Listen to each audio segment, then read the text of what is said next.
Q news అందించే అవకాశాన్ని సద్వినియోగం చేసుకోండి.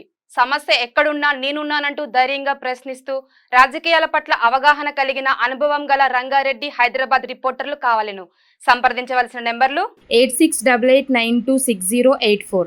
జన్వాడ ఫామ్ హౌస్ పంచాయతీ జన్వాడ ఫామ్ హౌస్ను కూల్చొద్దని చెప్పి అది ఎఫ్టీఎల్ పరిధిలో లేదని చెప్పి బఫర్ జోన్లో లేదని చెప్పి కేటీ రామారావు మనుషులు హైకోర్టును ఆశ్రయించారు.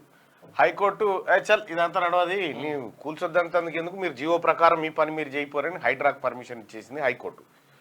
ఇప్పుడు ఫైనల్గా ఏం జరిగిందంటే జన్వాడ ఫామ్ హౌస్ ఎవరిదని చర్చలు వేసింది. జన్వాడ ఫామ్ హౌస్ నాది గానే కాదని చెప్పి కేటీ రామారావు.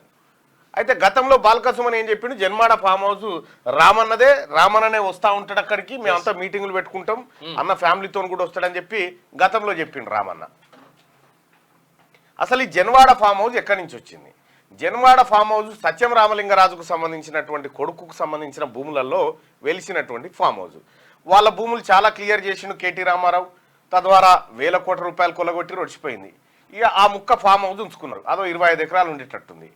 అయితే ఇక్కడ ఒక విషయం ఏంటంటే ఫామ్ హౌస్ నీది కాదు, నీకు సంబంధం లేదని చెప్పి మరి రేవంత్ రెడ్డి గారు ఆడ డ్రోన్ ఎగిరేస్తే నువ్వెందుకు కేసు పెట్టినావు రేవంత్ రెడ్డి మీద?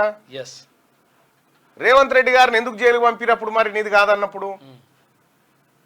అంటే ఈ డ్రామారావు గారు బంద్ చేయరు. ఎందుకంటే పబ్లిక్ అంతా తెలుసు జన్వాడ ఫామ్ హౌస్ నీదే అని. హరీష్ రావుకు లేదా?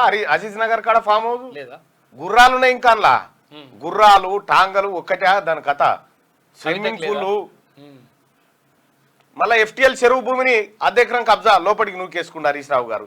దాని సంగతి కూడా తేల్చాలి. అజీజ్ నగర్ కాడ ఉంది, కందికాడ కవితమ్మ ఫామ్ హౌస్ లేదా? ఇక్కడ తుంగభద్ర నది ఒడ్డున కూడా కవితమ్మకు ఫామ్ హౌస్ మోపైందట. ఇక కేసీఆర్ ఫామ్ హౌస్ అయితే అది లోక విదితమైన ఫామ్ హౌస్ అయినా. అసలు ఫామ్ హౌస్ అనే పేరుకు వన్నె తీసుకొచ్చింది అదే. ఓ ఫామ్ హౌస్ అనేది ఉండాలి అని దానికి ఓ వన్నె తీసుకొచ్చి కేసీఆర్ ఆ ఫామ్ హౌస్ నిర్మించుకుంటే ఆ ఫామ్ హౌస్ నమూనాలో ఎన్నో ఫామ్ హౌస్లు వచ్చినాయి. ఎస్ ఉన్నాయి. పొంగులేటి శ్రీనివాసరెడ్డి గారి ఫామ్ హౌస్ కూడా ఎఫ్టీఎల్ పరిధిలోనే ఉంది, అది కూల్చాలని చెప్తా ఉన్నారు. ఉంటే గులగొట్టాలి, తప్పే ఉంది. కానీ 10 ఏళ్ళు లేపినట్టు అప్పుడు పొంగులేటి శ్రీనివాసరెడ్డి గారు అన్ననే ఉండే టీఆర్ఎస్. ఆయన ఒక్కనే కాదు, కాంగ్రెస్ నేతలకు చాలా మంది. కాళేశ్వరం కట్టిన నాటికి ఇవన్నీ జరిగే నాటికి సార్ అన్ననే ఉండే. అప్పుడు తర్వాత ఇంకొకటి ఏంటంటే ఇప్పుడు జన్వాడ దగ్గర ఫామ్ హౌస్ కూర్చుంటే ఎవరిదో కూలగొడతా అంటే నువ్వు ప్రెస్ మీట్ పెట్టినావు. మరి ఇప్పుడు మొన్నటిదాకా ఇప్పుడు ఏంది, ఏం చెరువు అది? మొన్నటిదాకా ఇది దుర్గం చెరువు కాడ ఇదే మొన్నటిదాకా ఇక్కడ కూలగొట్టారు గండిపేట దగ్గర చాలా బిల్డింగ్లు కొలగొట్టారు. 5 అంతస్తుల బిల్డింగ్లు కొలగొట్టారు, 3 అంతస్తుల బిల్డింగ్లు కొట్టి ఇవన్నీ కొలగొట్టిండ్రు. తర్వాత ఆయన ఎవరు ఎమ్మెల్యే మీద ఒక కేసు కూడా పెట్టిండ్రు. పెట్టినప్పుడు అట్లెట్లా పెట్టిండ్రు, లేకపోతే అట్లెట్లా కూలగొడతారు అని చెప్పేసి ప్రజలకు అన్యాయం జరుగుతుందని చెప్పేసి నువ్వు ఎందుకు రాలే? నువ్వెందుకు ఇది కాదే కాదా? ఇప్పుడు ఏమీ లేదు. ఈ డ్రామాలు బంద్ చేయరు. మహేష్ కుమార్ గౌడ్ చెప్తున్నాడు క్లియర్ గా, అది శైలిమ పేరు మీద ఉన్నది. శైలిమ అంటే ఎవరు? ఆయన సతీమణి. కోమటిరెడ్డి వెంకరెడ్డి గారు కూడా చెప్తా ఉన్నాడు, నేనే పోయి చూసి వచ్చిన కుద్దు, నేను పోయేటప్పుడు ఆమె శైలిమ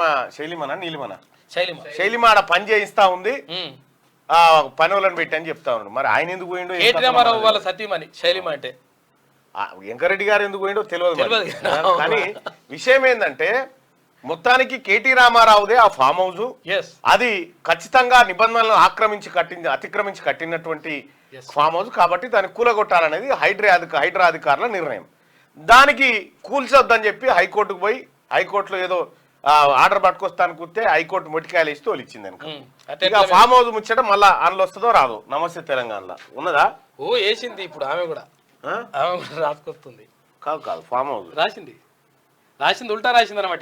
కాదు ఆ సంస్థకున్న చట్టబద్ధత ఏంది అంటే ఇక అది లేదు, ఇది రాదు, కోర్టు తిట్టింది లేదు. ఇక సరే లైక్ చేయండి.